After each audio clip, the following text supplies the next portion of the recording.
तो कहाँ पहुँचे थे हमने कहा था कि सीक्वल सर्वर मेरा ख्याल है हमने इंस्टॉल करना था। हो गया सीक्वल सर्वर?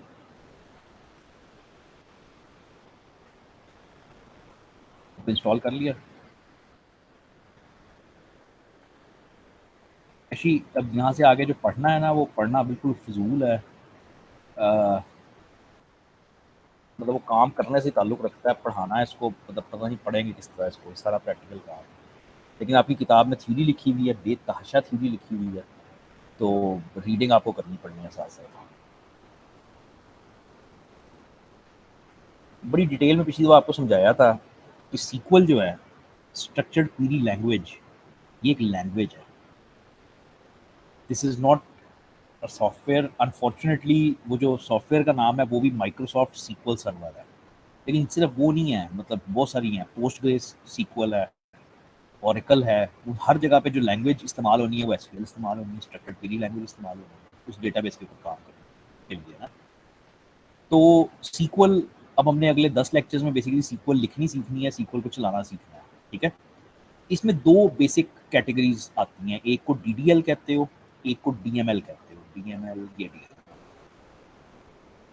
ठीक है। यानी जब सीक्वल तुम लिखते हो तो बेसिकली दो किस्म की कमांड्स तुम लिख रहे होते हो। एक को डीडीएल कहते हैं, डेटा डेफिनेशन लैंग्वेज, और एक को डीएमएल कहते हैं, डेटा मैनिपुलेशन लैंग्वेज। तो वैसे तो इस लफ्ज़ों से ज़ाहिर है, डेटा डेफिनेशन लैंग्वेज में हम डिफ़ाइन करते हैं चीज़ें, स्ट्रक्चर डिफ़ाइन करते हैं डेटाबेस का, टेबल्स का, कॉलम्स का। और डेटा मैनिपुलेशन लैंग्वेज में हम एक्चुअली डेटा को मैनिपुलेट करते हैं। यानी ये जो डीडीएल है ये मेटा डेटा है, और डीएमएल एक्चुअल डेटा के साथ काम करते हैं, ठीक है। इसके कुछ रूल्स हैं, वो पढ़ लेना। प्रोग्रामिंग लैंग्वेजेस की तरह की हैं कि रिजर्व वर्ड्स जो हैं इस लैंग्वेज के, वो ज़्यादातर हम कैपिटल लेटर्स में लिखते हैं। ज़रूरी नहीं है, लेकिन बेहतर है।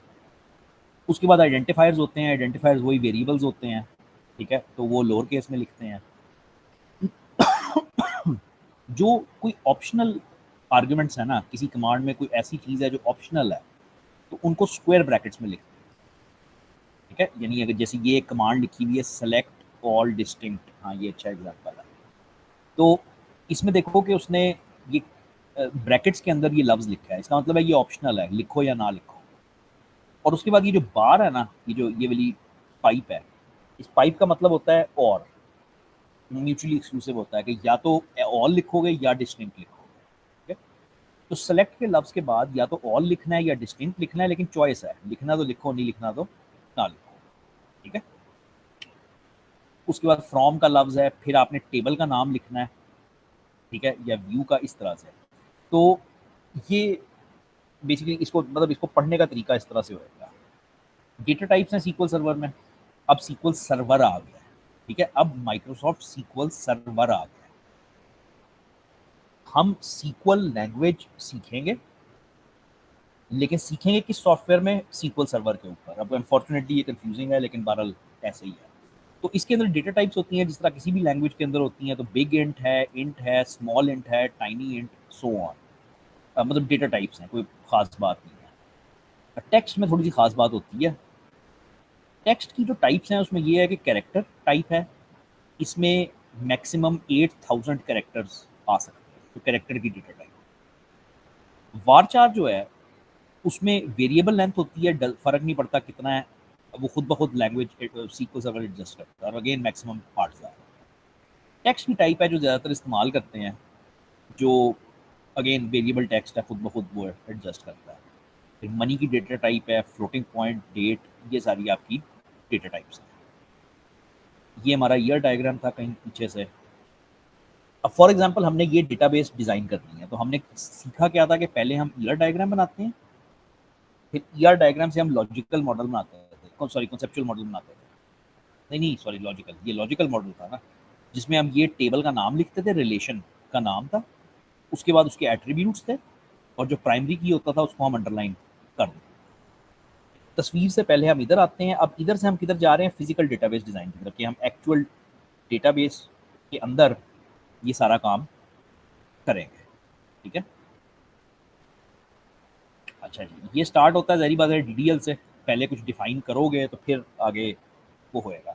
अगर अभी तक समझ नहीं आया तो डीडीएल के अंदर हम ये बताएंगे कि हमारा मेटा डेटा क्या है, हमारी टेबल का नाम क्या है, टेबल में कितने कॉलम हैं, उनकी डेटा टाइप क्या है, इस तरह की चीज़ें हम बनाएंगे, डिफाइन करेंगे डेटा।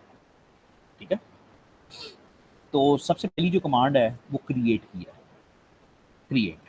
ठीक है, अब सबसे पहले तुम क्या बनाओगे, सबसे पहले तो डेटाबेस बजाते खुद बनाओगे ना, फिर ही कुछ गेम आगे चलेगी। टेबल तो फिर आएगा जब डेटाबेस मौजूद है। तो ये सिंपल कमांड उसने लिखी है, क्रिएट डेटाबेस एग्जाम। ठीक है, अब यहाँ पे मैं तुम्हें ज़रा दिखा दूँ कि इसको कैसे करना है।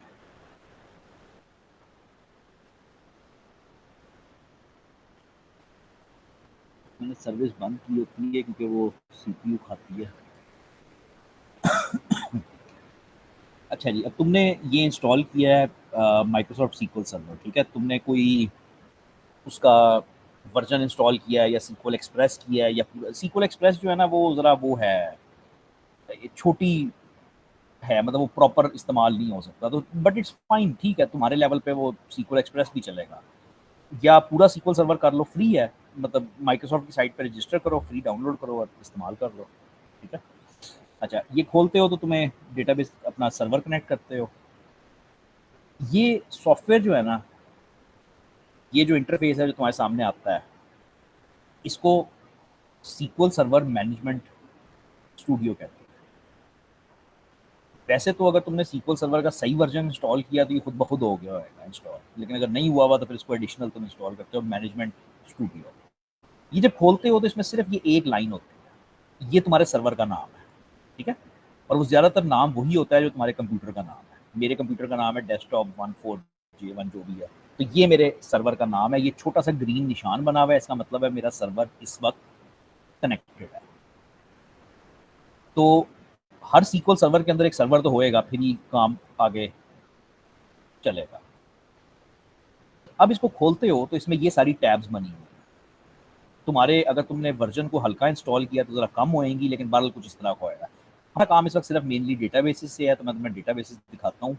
मेरे पास ये डेटाबेसिस इस वक्त पड़ी हुई है, ये सब डेटाबेसिस एक्चुअली मेरे पास इस वक्त पड़ी हुई है। अब तुमने नई डेटाबेस बनानी है तो तुम इस पर राइट क्लिक करके वैसे तो न्यू डेटाबेस भी कर सकते हो, लेकिन तुमने कोशिश करनी है कि सब कुछ लिख के करो जो तुम्हारी किताब में जिस तरीके से होगा। तो मैं कहता हूँ न्यू क्वेरी रन करो, ये न्यू क्वेरी आ गया। ठीक है, और न्यू क्वेरी में क्वेरी लिखो क्रिएट डेटाबेस 403। इसको एग्जीक्यूट कर दो, एग्जीक्यूट के बटन से तो ये नीचे आके तुम्हें बता देगा कि ये वो कि कमांड चल गई है या नहीं चली है। मेरा ख्याल है वो नंबर है, इस वजह से उसको पसंद नहीं आया। आई थिंक इसको स्क्वायर ब्रैकेट में कर दोगे तो चलो। ठीक है, तो कमांड कंप्लीटेड सक्सेसफुली। अब अगर ये सक्सेसफुली कंप्लीट हुई है तो इसका मतलब है मेरे सिस्टम में एक डेटाबेस बन गई है 403 नाम की। तो इस पे जाके इसको रिफ्रेश कर लो, तो ये मेरी 403 नाम की एक डेटाबेस क्रिएट हो गई है। तो ये तुमने पहली डीएमएल की कमांड सीख ली, क्रिएट डेटाबेस। ये ब्रैकेट मुझे सिर्फ इसलिए लगाने लगे हैं कि वो नंबर था, अगर नंबर ना होता तो ब्रैकेट की कोई जरूरत नहीं थी। खैर 403 यार, ये तो बार बार मसला आएगा ना। हाँ, ये बार बार मसला आएगा, जो मुझे सारी क्वेरीज लिखनी पड़ेंगी, फिर बार बार मुझे ब्रैकेट लगाना। तो मैं इसको रिमूव करता हूँ और मैं इसको CS403 नाम दूँ, ये बगैर ब्रैकेट के।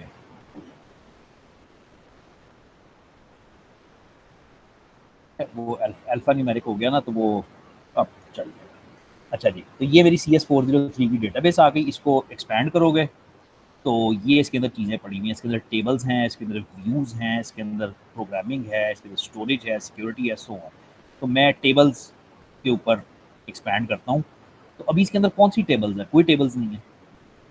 अभी तुमने अभी डेटाबेस क्रिएट किया है तो वो तो फारिग ही है ना, अभी उसके अंदर तो कुछ नहीं है। तो जो पहली कमांड है वो क्रिएट डेटाबेस की कमांड है, उसके आगे सिर्फ तुम डीबी नेम लिखते हो और वो डेटाबेस क्रिएट होगी। एक दफ़ा करना है ज़िंदगी में, बस हो गई, ख़त्म हुई। अब उस डेटाबेस के अंदर टेबल्स बनानी है। टेबल की जो कमांड है वो ये है, ये मुझे बिल्कुल पसंद नहीं है तरीका लिखना। ठीक है, लेकिन बहरहाल ये पूरी किताब में आपके ऐसे ही लिखा हुआ है, तो आपको इसको आदत डालनी है। तो कमांड है क्रिएट टेबल की, ठीक है। उसको आपने बेसिकली बताना है कि टेबल का नाम क्या है, ठीक है, कि जो टेबल बना रहे हो उसका नाम क्या है। अच्छा, इसके साथ साथ कुछ ऑप्शनल चीज़ें हैं। तुम टेबल का ओनर बता सकते हो कि कौन सा यूज़र उसका ओनर है, तुम डेटाबेस का नाम बता सकते हो कौन सा है। तो ये चीज़ें हैं, ठीक है। और उसके बाद वेरी इंपॉर्टेंट, कॉलम्स की डेफिनेशन आनी होती है। तुमने ये तो बता दिया कि टेबल बनाओ, लेकिन उस टेबल में कौन कौन से कॉलम्स बनाने हैं ये तुम्हें वो करना पड़ता है, बताना पड़ता है, ठीक है। मैं भी एग्जांपल दिखाता हूँ। और उसके बाद एंड पे ऑप्शनल है कि तुम प्राइमरी की बता सकते हो कि प्राइमरी की कौन सा एट्रीब्यूट है, लेकिन ऑप्शनल है। ये इस तरह से होएगा, कमांड इस तरह से चलेगी। हम कहेंगे क्रिएट टेबल एयरपोर्ट, यानी हम एयरपोर्ट की टेबल बना रहे हैं। अब उसके अंदर हम कह रहे हैं कि हमारा जो पहला फील्ड होएगा वो एयरपोर्ट होएगा, उसकी डेटा टाइप कैरेक्टर होएगी, और उस फील्ड के ऊपर एक कंस्ट्रेंट लगेगी कि वो नल नहीं हो सकता। उसके बाद एक नेम का फील्ड होएगा जो वारचार टाइप का, एक चेक इन का होएगा, एक फलाने का होएगा, एक फलाने का होएगा, सो ऑन, ठीक है। और ये हमारी पूरी एक कमांड बनेगी। अ, बहुत कम होता है कि मैं ये करूं, लेकिन बहरहाल मैं दिखा देता हूं आपको। तो इसके बहुत सारे रास्ते होते हैं। मैनेजमेंट स्टूडियो के अंदर आप इधर राइट क्लिक करके न्यू करके टेबल बना सकते हैं। कोई कमांड लिखने की जरूरत नहीं, खुद ब खुद टेबल बन जाएगा। लेकिन आपने ये नहीं करना ना, आपने कमांडें सीखनी है। ये जो क्वेरी विंडो होती है, इस पे जो क्वेरीज आप रन करते हो वो सब क्वेरीज किसी डेटाबेस के अगेंस्ट रन होती हैं। मेरे पास 6-7 डेटाबेसेस पड़ी हैं। तो सबसे आसान तरीका ये होता है कि इधर ऊपर ये कॉर्नर में यहाँ से सिलेक्ट कर लो कि किस डेटाबेस की बात हो रही है। तो मैं कह रहा हूँ CS403 की बात हो रही है। अब जो भी क्वेरी मैं रन करूँगा वो उसके ऊपर रन होएगी, ठीक है। तो मैं कहता हूँ क्रिएट टेबल यूजर्स, मैंने टेबल का नाम रखा है यूजर्स। और अब इसके अंदर मैं कॉलम्स डालूंगा। फॉर एग्जांपल इसमें मैं यूज़र नेम डालूंगा विच इज़ 4 100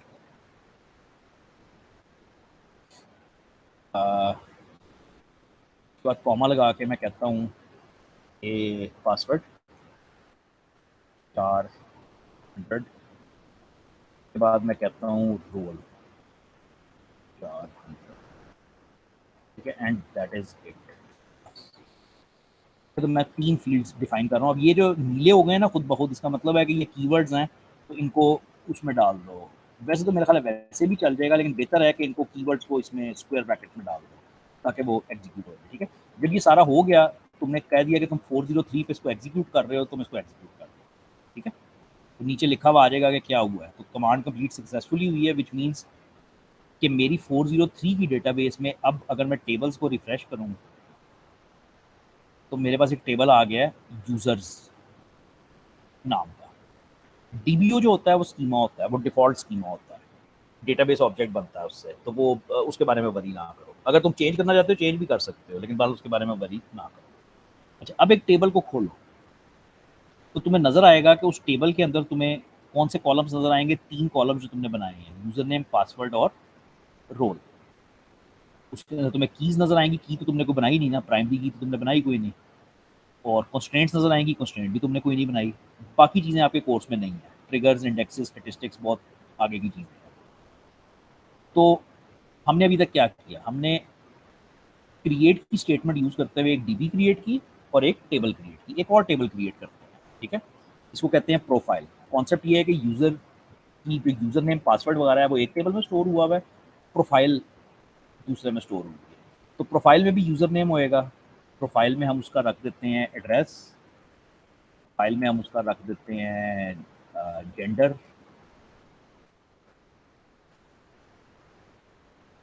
उसकी रख देते हैं हम एज, तो कॉमा लगा के एज एज करेक्टर में सब कुछ करेक्टर करेंगे, तो पहले दिन ईजी होता है। और आई थिंक दैट्स इट, ठीक है। ये हमारी एक प्रोफाइल की टेबल क्रिएट हो जाएगी। इसको एग्जीक्यूट करते हैं, ठीक है, भी कंप्लीट हो गया। फिर टेबल्स को आकर रिफ्रेश करो तो मेरे पास 2 टेबल्स क्रिएट हो गए, यूजर्स और प्रोफाइल। कॉन्सेप्ट ये है कि यूजर में सिर्फ यूजर नेम, पासवर्ड स्टोर हुआ है, और प्रोफाइल में उनकी प्रोफाइल इन्फॉर्मेशन स्टोर हुई हुई है। यानी जब तुम LMS पे लॉगिन करते हो गए तो तुम्हारा आईडी पासवर्ड इस टेबल के पास जाता होगा। इस टेबल से वैलिडेशन होती होगी कि बंदा ठीक भी है या नहीं। उसके बाद जब लॉगिन होता है तो तुम्हारी प्रोफाइल पे सारी इन्फॉर्मेशन आ जाती है ना, तुम्हारी तस्वीर आ जाती है, तुम्हारा एड्रेस आ जाता है, तुम्हारा वो सारा डेटा एक प्रोफाइल की टेबल में से उठ के आता हुआ है। तो ये मैंने बनाने की कोशिश की है। तो ये क्रिएट टेबल है, ठीक है। अगेन ये बहुत आसान है, जैसे राइट क्लिक करके बन जाता है, तुम राइट क्लिक करके नहीं बनाओगे, तुम कमांड्स लिख लिख के बनाओगे, ठीक है। अच्छा जी, अब इसमें सिर्फ जो एक चीज़ मैंने नहीं की वो कंस्ट्रेंट नहीं डाली, वो कैसे डालेंगे। ये एक और कमांड आ गई, क्रिएट टेबल प्रोग्राम, उसके अंदर उसने 3 वो दे दिया। फिर क्रिएट टेबल स्टूडेंट, ये सारी कॉपी पेस्ट होके चलेंगी, ये सारी कॉपी पेस्ट करके चलाओगे चलेंगी। तो ये अब मैं डिस्कस करना चाहता हूँ। हमने टेबल तो सादी बना ली, उसमें 3 कॉलम भी आ गए, डेटा टाइप्स भी डाल दी, सब कुछ हो गया, लेकिन अब कंस्ट्रेंट कोई नहीं डाली। कंस्ट्रेंट कैसे डालते हैं, जब आप एक एट्रीब्यूट डिफाइन करते हो कि भाई स्टूडेंट आईडी है 5 कैरेक्टर्स की, अब मैं उसके ऊपर एक कंस्ट्रेंट डालना चाहता हूँ। एक कंस्ट्रेंट याद है ना क्या होती थी, एक लिमिट, एक शर्त होती थी कि इसमें इस किस्म का डेटा सिर्फ एंटर हो सकता है। डोमेन तो सर उसकी बेसिकली डोमेन नहीं, मतलब डोमेन को कंट्रोल करने के लिए कंस्ट्रेंट बनाते हैं, ठीक है। तो मैंने कंस्ट्रेंट डिफाइन की एस टी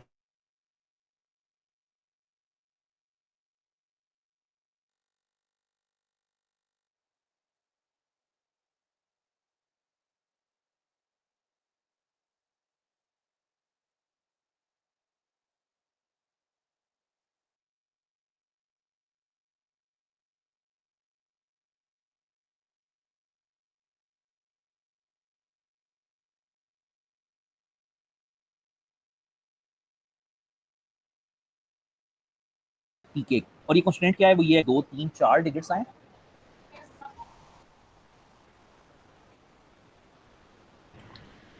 सर जी आवाज़ नहीं आ रही आपकी। हाँ, अब आ जाएगी। तो मैं ये ठीक कह है। रहा था कि इसमें 2 कंस्ट्रेंट्स डिफाइन हुई हैं। पहली का नाम हमने रखा है एस टी पी के, और वो प्राइमरी की टाइप की कंस्ट्रेंट है। दूसरी कंस्ट्रेंट एस टी सी के है, जो एक चेक टाइप की कंस्ट्रेंट है, और इस पर हम एक शर्त लगा रहे हैं कि डेटा इस सिर्फ इस किस्म का एंटर होएगा, यानी इस फील्ड में जो डेटा एंटर होएगा उसमें स्टार्ट वो एस से होएगा, और फिर उसमें 4 हरफ आएंगे, 1 2 3 4 हरफ आएंगे। अच्छा, अब 2 रास्ते हैं, या तो मैं कंस्ट्रेंट अभी बना के तुम्हें दिखा दूं, या मैं एक टेबल ही नया बना के दिखा दूं। हाँ नहीं, बेहतर है, बेहतर यही है। मैं भी तुम्हें कंस्ट्रेंट करके दिखाता हूँ, लेकिन मैं क्रिएट से नहीं करूंगा, मैं ऑल्टर टेबल से करूँगा। क्रिएट टेबल क्या करता है कि एक ब्रांड न्यू टेबल बनाता है, उसके अंदर जो तुम फील्ड्स, एट्रीब्यूट, जो चीज़ें रखते हो वो सब आ जाती है। ऑल्टर टेबल ये करता है कि जो टेबल ऑलरेडी बन चुका है उसको एडिट करता है। फॉर एग्जाम्पल, अब मैं एग्जैक्टली यही करना चाहता हूँ ना कि मेरा एक टेबल ये ऑलरेडी बन चुका है यूजर्स नाम का, लेकिन इसमें मैं ये जो यूजर नेम है इसको प्राइमरी की बनाना चाहता हूँ। अब बजाय इसके कि मैं टेबल डिलीट करूँ, दोबारा करूँ, मैं इसको टेबल को ऑल्टर करूँगा, एडिट करूँगा, ठीक है। इसमें इस तरह से है, ये सिंटेक्स है इसका।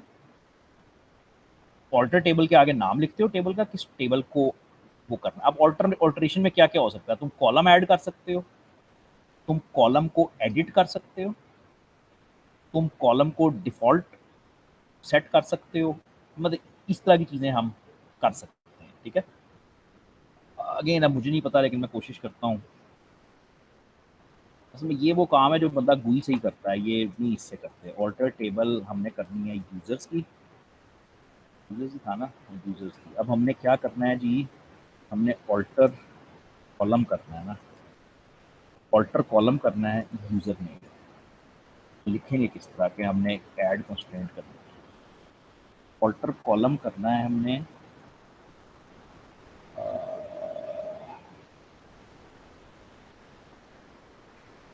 देखना पड़ेगा, मेरा नहीं ख्याल कि कंस्ट्रेंट ऐड कर सकोगे, देखते हैं। 400 कंस्ट्रेंट, कंस्ट्रेंट का एक नाम रखो, तो मैं कहूँगा ये मेरी यूजर्स टेबल की प्राइमरी की नाम की कंस्ट्रेंट है, यूजर्स की है, ठीक है। तो मैं इसको कहूँगा कि ये प्राइमरी की है। अच्छा, ये इसमें ऐसे चलता है सीक्वल सर्वर में कि तुमने काफ़ी सारी क्वेरीज लिखी है ना, इसको क्या हुआ है, ये यहीं पे पकड़ रहा है। अच्छा, इसको ये चलता है इस तरह बहरहाल कि तुम इसको ये करते हो, यानी जौन सी क्वेरी तुमने रन करनी है उसको सेलेक्ट करो और एग्जीक्यूट कर दो। उस अगर तुम वैसे ही एग्जीक्यूट कर दोगे ना, तो जितनी क्वेरीज लिखी हुई हैं वो सारी चल पड़ेंगी। तो सिर्फ और सिर्फ इसको हाईलाइट करके, इसको सिलेक्ट करके तुम एग्जीक्यूट करते हो। वो उसने वहीं पकड़ लिया था कि कंस्ट्रेंट, मुझे ऑल्टर टेबल का सिंटैक्स नहीं आता, प्रॉब्लम ये है। तो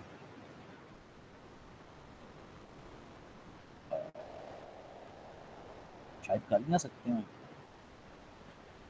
ये है ना ऐड कंस्ट्रेंट, है यार। तो फिर क्या मसला है? अच्छा, सिर्फ ऐड कंस्ट्रेंट ही कर दो बस, सिर्फ ऐड कंस्ट्रेंट ही कर दो। हाँ, ये this makes more sense actually. हाँ, दिस मेक्स मोर सेंस, ये अब काफ़ी ईजी है। तो मैं यूजर्स का टेबल ऑल्टर कर रहा हूँ और उसमें मैं कंस्ट्रेंट्स ऐड कर रहा हूँ यूजर्स की के नाम की, और वो प्राइमरी की कंस्ट्रेंट है। किसको मैंने प्राइमरी की सेट करना है? यूजर नेम को, यानी जिसको आपने प्राइमरी की सेट करना है वो आपने फील्ड बता दिया। अब इसको रन करोगे भी नहीं, कैनॉट डिफाइन प्राइमरी की कंस्ट्रेंट ऑन नलेबल कॉलम। अब ये टेक्निकल एरर्स हैं, ये ज़रा निकालने में तुम्हें टाइम लगेगा। वो कहता है कैनॉट डिफाइन प्राइमरी की constraint on nullable column in table users. ठीक है, तो वो कहता है कि वो कॉलम जो है वो नल हो सकता है। ठीक है, तो मैं अब इसको alter column user name not null करने की कोशिश करूंगा।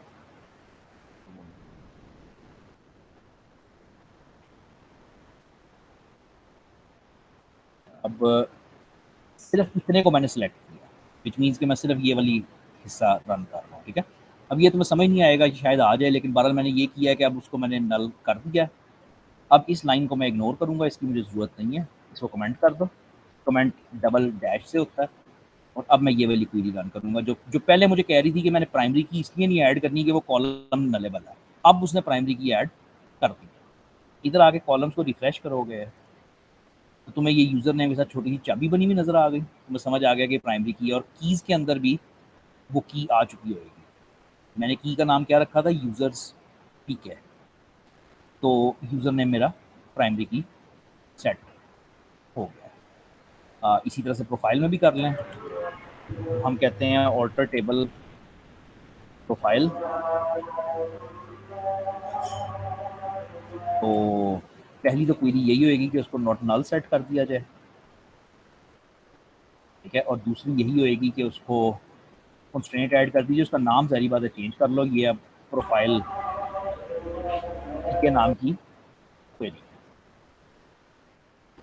अच्छा सर, कॉलम कंस्ट्रेंट करने के बाद उसे कमेंट करना ज़रूरी है नेक्स्ट को रन करने के लिए, एग्जीक्यूट करने के लिए? भाई मैं इसको रन नहीं ना करना चाह रहा, मेरी क्वेरी तो एक्चुअली ये है ना, क्वेरी तो मेरी एक्चुअली ये है। जी, तो अब लेकिन बजाय इसके वो कि मैं उसको, एरर दे रहा था ना, वो एरर दे नहीं, रहा था, हमने वो डिफाइन एरर नहीं एरर की। एरर की कुछ और वजह थी। एरर की वजह ये थी कि उसने कहा था कि ये कॉलम नल हो सकता है। तो फिर पहले मैंने वही ना उसकी हमने। नल वाली सेटिंग हटाई ठीक है। और फिर मैंने उसको प्राइमरी की बना दिया। ठीक है ना। ठीक है। ऑल्टर टेबल के ज़रिए से तुम अब क्या क्या कर सकते हो। ये वो एग्जांपल है जो मैंने अभी तुम्हारे सामने किया है कि मैंने एक टेबल के अंदर कंस्ट्रेंट ऐड की है। बड़ी सिंपल है कि मैंने उसका नाम है कंस्ट्रेंट का, और फिर मैंने उसको वो बना दिया है, बता दिया कि प्राइमरी की से जो मैंने कंस्ट्रेंट ऐड की है वो प्राइमरी की थी। मैंने प्राइमरी की बनाई थी, लिखा हुआ है अभी। मैंने प्राइमरी की बनाई थी और उसको बताया था कि कौन सा कॉलम है। उसने जो एग्जांपल दिया है वो फॉरेन की का है। अब फॉरेन की क्या होती है? It is an attribute which is a primary की इन एन अदर टेबल। ऐसे ही होता है ना। तो उसने कहा है कि ये मेरी फॉरेन की है जो रेफरेंस कर रही है फलानी टेबल को। हम बना सकते हैं ये, लेकिन अभी मेरा नहीं ख्याल कि कोई ज़रूरत है, अभी ना करो। जो ऑल्टर टेबल का सबसे ज़्यादा इस्तेमाल है वो ये है कि तुमने कोई कॉलम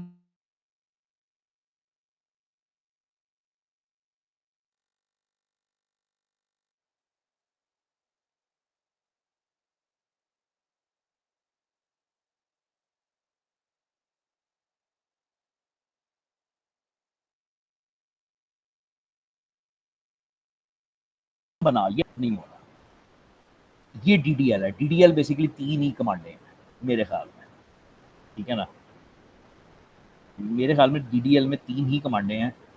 क्रिएट, भी पहले डेटाबेस क्रिएट करते हो, फिर टेबल क्रिएट करते हो, और उसके बाद ऑल्टर टेबल करके उसका स्ट्रक्चर तब्दील कर सकते हैं। और ये सारे काम GUI से बड़े अच्छे हो जाते हैं। तुम यहाँ से राइट क्लिक करके ये सारे काम कर सकते हो जो हमने क्वेरियों के जरिए किए। लेकिन बहरहाल अगेन आपको एग्जाम में ये क्वेरीज करनी है तो आपको ये आना चाहिए। तो अब असल गेम जो data manipulation language, which means कि तुमने अब डेटा रखना है, उठाना है, रखना है, इस तरह की चीज़ें करनी है। DML के अंदर 3 या 4 क्वेरीज होती हैं, जैसे 3 बनाई हैं, इंसर्ट की, सेलेक्ट की, अपडेट की और डिलीट होता है, डिलीट चौथी। तो इंसर्ट ज़ाहिर बात है ये करेगा, डेटा टेबल के अंदर डालेगा, सेलेक्ट डेटा उठाएगा, अपडेट एग्जिस्टिंग डेटा को चेंज करेगा और डिलीट उसको डिलीट करेगा। इंसर्ट का सिंटैक्स कुछ ऐसा है, इंसर्ट इनटू आगे टेबल का नाम लिखते हैं कि हमने किस टेबल में इंसर्ट करना है। अब यहाँ पे चॉइसेस हैं, मैं तुम्हें करके दिखाऊँ। तुम्हारी जो अभी तक टेबल्स हैं वो खाली हैं, ये तो तुम्हें पता है कि बिल्कुल खाली हैं, हमने उनके अंदर कोई डेटा तो डाला नहीं है। तो ज़ाहिर बात है ये प्रोफाइल भी खाली है, यूजर्स भी खाली है। तो मैं कहता हूँ इंसर्ट इनटू यूजर्स, ये बाय द वे एंटर मारो ना मारो फर्क नहीं पड़ता, वो दोनों तरीकों से चल। अच्छा, अब 2 रास्ते हैं। अगर तो तुम तमाम वैल्यूज प्रोवाइड कर रहे हो ना, यानी यूजर्स के अंदर कितने कॉलम थे, 3 कॉलम थे, तो उसमें पहला कॉलम था यूजर नेम का, मैंने उसमें कहा user1 नाम है। फिर पासवर्ड का कॉलम था, मैंने कहा कि password1 उसका पासवर्ड है यूजर का। और फिर उसका रोल था, मैंने कहा वो एडमिन यूजर है। तो क्या एतराज है, यूजर्स है तो 403 भी सिलेक्ट हुआ हुआ DB मैं चला के देखता हूँ। अच्छा, एक तो रास्ता ये है,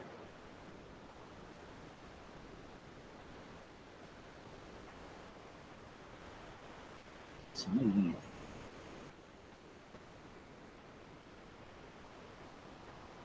समझ नहीं है,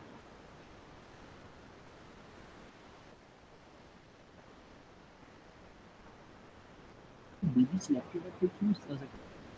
चलो एक सेकंड, हालांकि मैं काफ़ी कुछ कर रही हूँ।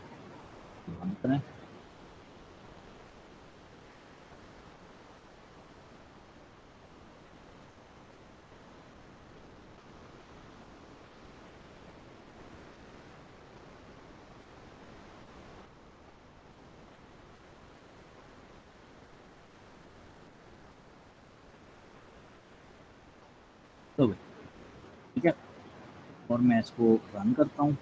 सॉरी, मैंने रन कर ही दिया, मैंने क्या किया नहीं, अब एग्जीक्यूट। ठीक है, अब एग्जीक्यूट मैंने कर दिया तो वो कहता है 1 रो अफेक्टेड, क्योंकि जाहिर बात है मैंने सिर्फ एक रो इंसर्ट की है। ठीक है, अब यहाँ पे बड़ी चीज़ें सीखने वाली। तुम्हें ये पता था कि यूजर्स के अंदर 3 कॉलम है, अगर तो तुमने तीनों कॉलम्स की वैल्यूज प्रोवाइड कर दी हैं तब तो ठीक है, ये क्वेरी चलेगी, ऐसे ही चलेगी। ठीक है, और इसमें वैल्यूज का कीवर्ड लिखे और तुमने आगे वैल्यूज लिख दी हैं। ठीक है, मैं दोबारा एक और कर देता हूँ, मैं user2 करता हूँ, password2 करता हूँ, और इसको मैं कहता हूँ ये स्टूडेंट है, पहला टीचर था, ये स्टूडेंट है। ठीक है, इसको एग्जीक्यूट करते हो, दोबारा एक और रो चली गई उसके अंदर। अच्छा, अब अगर तुमने स्पेसिफिक कॉलम्स के अंदर सिर्फ वैल्यू एंटर करनी है, फॉर एग्जांपल अब एक तीसरा यूजर है जिसका सिर्फ मैंने यूजर नेम और पासवर्ड एंटर करना है, लेकिन इसका वो नहीं करना, इसका रोल नहीं मैंने एंटर करना, तो ये ऐसे नहीं चलेगा। तो चलाने के लिए आपको पहले वैल्यू से पहले कॉलम्स के नाम लिखना है इस तरह से। ठीक है, अब अगर तो आप सिर्फ उसमें कर रहे हो ना, यहाँ पे मुझे लिखना पड़ेगा कि मैं यूजर नेम और पासवर्ड के कॉलम्स की बात कर रहा हूँ। मेरी बात समझो, अगर तो एक टेबल के अंदर तमाम कॉलम्स की वैल्यूज तुम प्रोवाइड कर रहे हो तब तो सिंपल है, इंसर्ट इनटू यूजर्स वैल्यूज लिख के आगे प्रोवाइड कर दो। लेकिन अगर तुम सिर्फ स्पेसिफिक कॉलम्स प्रोवाइड कर रहे हो, एक सेकंड होल्ड करना।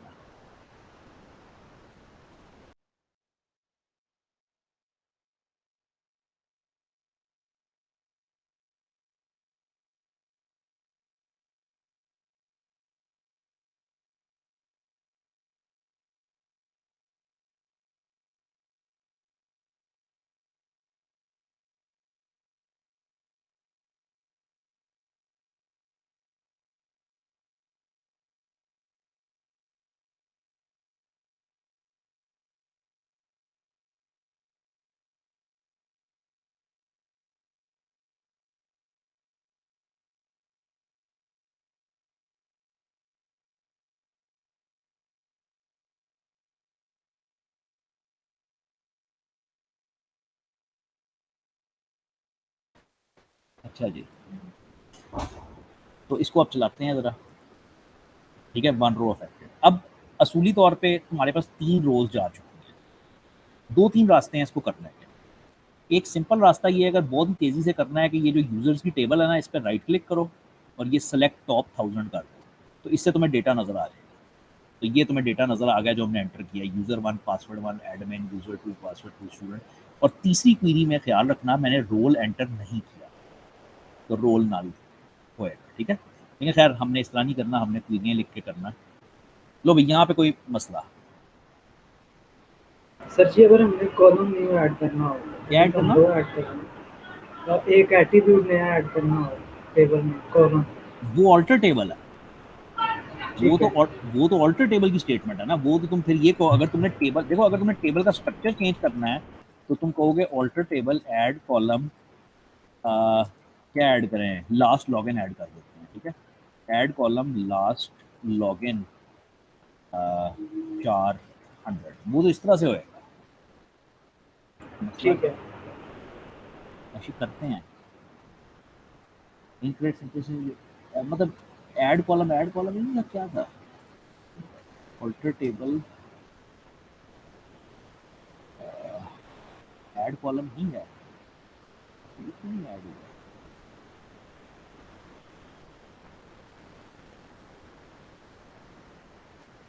अच्छा सॉरी, टेबल का नाम ही टेबल का नाम ही नहीं लिखा। तो ऑल्टर टेबल, कौन सी टेबल ऑल्टर करनी है, यूजर्स की टेबल ऑल्टर करनी है, ठीक है। तो यूजर्स ऐड कॉलम, अभी भी इस पर एतराज है, कॉलम की स्पेलिंग तो दूसरी होंगी। हाँ, कॉलम की स्पेलिंग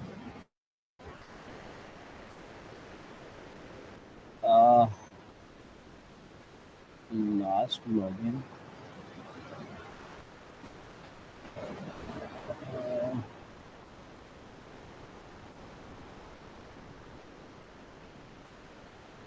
भाई, किताब जो है ना वो बहुत गलतियाँ हैं, मैं तो नहीं इससे चल सकता। ऑल्टर टेबल ऐड कॉलम, ठीक है, बेतहाशा हेल्प पड़ी हुई है यहाँ पे। यहाँ से सीधा सीधा वो उठाओगे। अच्छा, खाली ऐड का वर्ड यूज़ कर रहा है और वो कर रहा है, खाली ऐड का वर्ड यूज़ कर रहा है, कॉलम की जरूरत नहीं है, और लास्ट लॉगिन है, ठीक है। गूगल बड़ी अच्छी चीज़ है, 1 सेकंड में फैसला हो जाता है। तुम्हारी किताब बहुत सख्त माठी है, बहुत ही माठी है, मतलब वो ढूंढते हुए उसमें से ना बंदा रह जाता है। अच्छा, अब तुमने ये किया है कि तुमने कॉलम, अब क्या होएगा, अब तुम्हारे पास एग्जिस्टिंग डेटा मौजूद था। अगर मैं तुम्हें अब दिखाऊं कि शक्ल क्या बनेगी, तो वो ये बनेगी कि तुम्हारे पास एग्जिस्टिंग डेटा तो मौजूद रहेगा, वो जो तुमने एंटर किया वो तो सारा पड़ा रहेगा, लेकिन अब जो लास्ट लॉगिन का कॉलम है वो नल सबके लिए एंटर हो जाएगा। तो अगर डेटाबेस का स्ट्रक्चर चेंज करना है तो वो फिर ऑल्टर टेबल की स्टेटमेंट है। ये हमने किया, इंसर्ट के ज़रिए से डेटा इंसर्ट किया। और आखिरी बात उसमें छोटी सी करके यहाँ पे छोड़ूंगा, वो सेलेक्ट है। अब सेलेक्ट बहुत वसी है, सेलेक्ट बहुत ज़्यादा वसी है। तो मैं इसको सिर्फ इतना करूँगा कि मैं लिखूँगा सेलेक्ट स्टार फ्रॉम यूज़र्स, ठीक है। और मैं सिर्फ इसको रन करूँगा। सिर्फ इसको कैसे रन करना है, सेलेक्ट करो, एग्जीक्यूट करो। तो ये मैं तुम्हें दिखाना चाहता हूँ, ठीक है। तो तुमने डेटा इंसर्ट तो कर लिया। अब इंसर्ट करने के बाद तुम्हें ये चेक करना है कि डेटा पड़ा हुआ है नहीं पड़ा हुआ, तो वो सेलेक्ट की क्वेरी से तुम उसको आराम से चेक कर लेते हो, ठीक है। अब इसी तरह से अगर मैं दूसरी टेबल दिखाऊं, तो मैं दूसरी टेबल का क्या नाम था, profile, select star from profile, profile.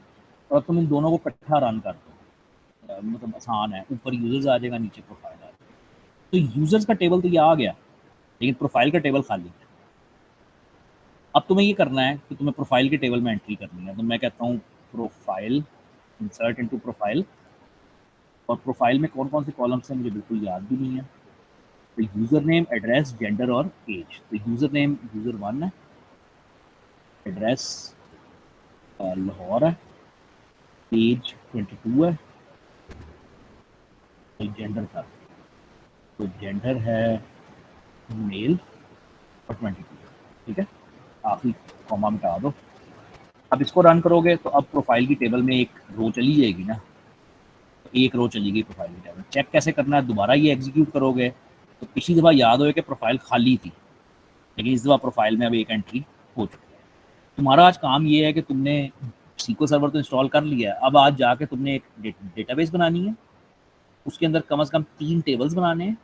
3 tables, तीनों टेबल्स में प्राइमरी की लाजमी होनी चाहिए और तीनों के अंदर डेटा एंटर करना है। कम से कम 10-10 रिकॉर्ड तो एंटर करो ना, ताकि नेक्स्ट टाइम जब मैं सेलेक्ट के ऊपर तुमसे काम करवाऊँ तो तुम्हें समझ आएगी क्या होगा। और इसमें जो चैलेंज है वो ये है कि अगर फ़ॉरेन की सेट कर सको तो फ़ॉरेन की सेट करो। बहुत मुश्किल काम है, आसान नहीं है। मतलब फ़ॉरेन की सेट तो एक कमांड है, मैं तुम्हें कमांड बता देता हूँ, तुम सेट कर लो, बल्कि किताब में दिखा देता हूँ। वो एक चीज़ है जो मैंने स्किप की है जान के, ये थी ना। तो ये फ़ॉरेन की कमांड लिखी हुई है, इसको कॉपी पेस्ट करोगे चल पड़ेगी, लेकिन वो अब फ़ॉरेन की के कॉन्सेप्ट्स दिमाग में बिल्कुल क्लियर होने चाहिए ये काम करने के लिए, ठीक है। तो बस तुमने सिर्फ डेटाबेस बनानी है, चीज़ें एंटर करनी है उसके अंदर। 28वें के कई सेंटर में मैंने छोड़ा है, बस यहाँ से आगे अब अगली दफ़ा कंटिन्यू करेंगे। अगर अभी भी किसी ने सीक्वल नहीं इंस्टॉल की हुई तो बस अब पानी सिर से गुजर चुका है, प्लीज़ कर लो, अब नहीं मौका मिलेगा। ठीक है भाई, चलो सैटरडे को मिलेंगे।